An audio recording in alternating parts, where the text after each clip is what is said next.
Hey you guys, this is Debra and I'm here with Atasiea.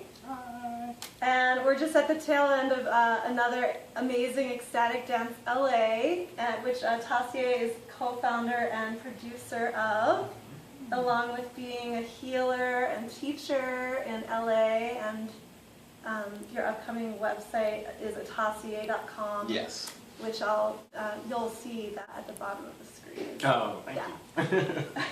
So anyway, we're talking about the artist way because I'm in the middle of leading a group, and we found out that Atasiea has done the artist way, and we've been working together. So anyway, I wanted to ask you a little bit about your experience. Yeah. The greatest gift that I got, the first thing that comes to mind was remembering that our creativity is a gift from the Creator. It is an extension of God, whatever the universe, our higher self, whatever you connect to on a spiritual level, is a creative force. And we as human beings are unique distillations and expressions of that, and we expand on that, and anything that we do artistically is connected to that original foundation. And I hadn't thought of art as a spiritual thing outright like that. But through doing the artist way, it drilled it in like, this is a gift from the Creator that moves through you, whatever it is, how simple it is. And do you feel like that took pressure off, knowing that it's a gift from the Creator, or did it like free you up more in a certain way? It sanctified things, but not in a pious, in a harmonious way. It just validated what I, as an artist, have always felt like there's nothing more important than this. But it's not about professional accolades or anyone external verifying that. It's the fact that it is endowed from on high. It is coming from the spiritual impulse to create is what we have been created to do. And so it just was like, you know what? It's not frivolous to want to paint or want to write or want to dance when nobody's watching or I'm not getting paid for it. It's not frivolous. It's a fulfillment of what I am supposed to be doing with my life. So it validated me deeply than ever before. Doing the artist way helped me remember like, oh, this is important work, and it is also just silly, but it's important to me on a soul level to do this. Like no matter what, if it's to get paid or just like on your own, nobody's even it needs watching. to get done, and it's gonna touch something deep to do it. So do it, and I need permission to do things sometimes, and it gave me that permission to just do things for the sake of doing them because I know that they will bring me joy and they will fulfill me. And do you feel like that ties in at all to the whole Ecstatic Dance LA project? Yeah. Definitely. Dance for me is an art form that I have always loved and connected to and done for the sake of doing it. And do it like nobody's watching, do it when nobody's watching, do it when people are watching like nobody's watching. It's just, I need to do it. And Ecstatic Dance is one of the few places where people can dance like that. Where you can move and not be worried about what you look like while you're moving, and that is completely accepted and welcome. So you walk into a room full of people just moving however they need to in their process, and you know, oh, this feels good. Nobody's like, what is she doing? Or what is he doing? What is he wearing? It's just about being in your expression, and that's what the artist way enables you to do more freely. Yeah, I also love that about Ecstatic Dance, that it's not about like following moves, it's just being yourself and going crazy. Yeah, exactly. And that it's safe to do that. So, and I loved hearing your story about where you were when you started the artist way. Yeah. So, the co-producer that I'm working with to do Ecstatic Dance, his name is Robin Parrish. We met at a drama school in the UK, and it was one of the top musical theater conservatories in the world. We were on the acting course, but it was still a very rigorous training program and a very select amount of spots. And the way that they designed the program is that you would be tested on every single aspect of your artistic expression, from your voice to your articulation, to your breathing, to your posture, to how you dance, how you sing. and how you act, and your writing and your historical documentation of theater history. And everything was graded, and when you're putting a number value or a grade value on someone's self-expression, it automatically creates this condition where the artist is seeking to jump through the hoops or meet the approval of an external adjudicator that says, this is valuable and this is not. This is acceptable and this is not. You will be punished if you don't perform well. And we went through 3 years of that.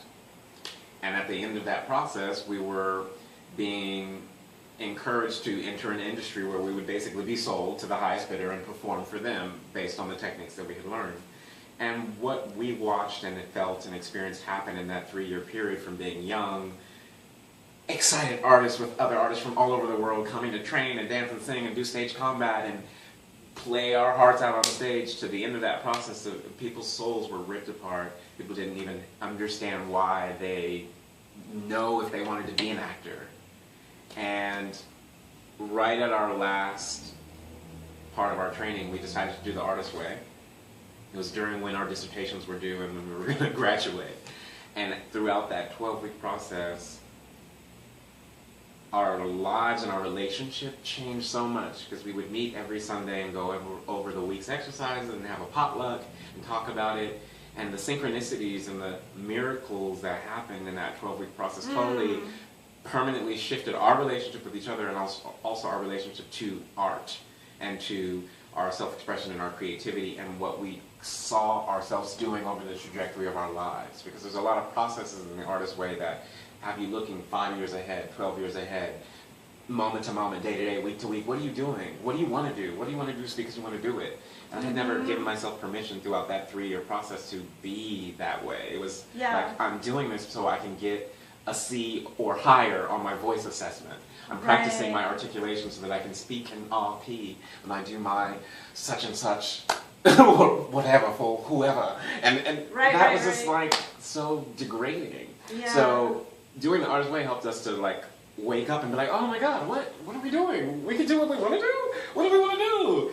It just gave us this refreshing permission, and we've been super close since then. And here we are on the other side of the world producing this event where other artists and other people can connect, and those types of things can grow. This is just one amongst many things that we visioned at that time doing.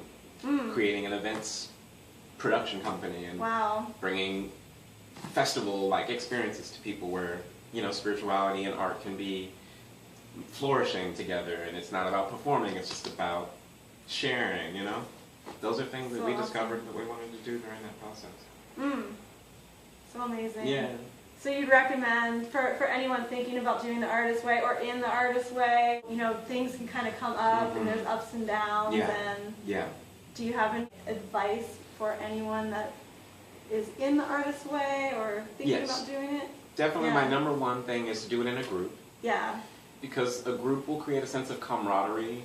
You can hold each other accountable and have some mirrors to reflect some of the issues and realize that you're not alone with some of the things that you are experiencing, or you may be alone in something very unique, but other people can hear you and relate to you because you're sharing the experience. If you're doing it remotely, I would recommend connecting on a certain day of the week so that at the end of that week you all can just powwow.